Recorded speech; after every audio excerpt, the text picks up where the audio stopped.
genuen, hemen kanpotik etortzen diren pertsonak ez daukate oso baldintza errezak bi hizkuntzetan bizitzeko edo lana egiteko. Bereziki euskerarekin askotan dago zailtasun bat euskera ikasteko edo euskera erabiltzeko lan munduan eta aldi berean lan munduan askotan eskatzen da langileak euskera zerbait behintzat dakitenak. Hortik sortu da Euskera Plus proiektua, eskaintzen dugu 3 lan eremutan euskera ikastaro motzak. 3 eremu horiek dira ostalaritza, merkataritza, adineko pertsonen zaintza eta gero industria eremua. Ikastaroek dira zuzenduta etorkinei bereziki, baina baita ere hemen bizi diren guztiei eta euskera ez dakitenak.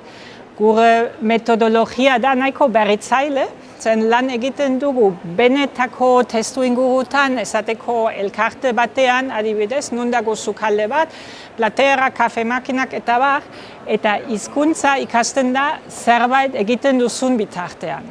Lan gaitasunak nolabait lantzen duzuna, eta aldi berean hizkuntza praktikatzen duzu. Ekarri 5 plater mesedez, jarri maia, kafe bat nahi dut, eta alako esaldiak lantzen dugu. Eta lantzen dugu ere hizkuntzaren balioak edo hizkuntzak lan kalitateari aportatzen duena. Adibidez, adineko pertsonen zaintzan, igual ezin duzu pertsona hori atenditu euskeraz osoan, baina euskera ama hizkuntza duenak eskertzen du igual hitz bat, edo esaldi bat, edo onartzea hori norberaren ama hizkuntza dena.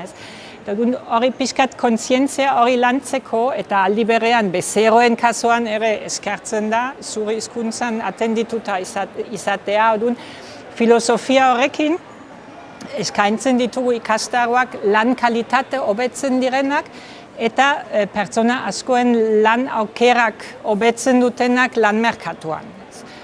Eskaini alduzu plus bat eta horregatik Euskera Plus du izena gure proiektua. Eskerrik asko.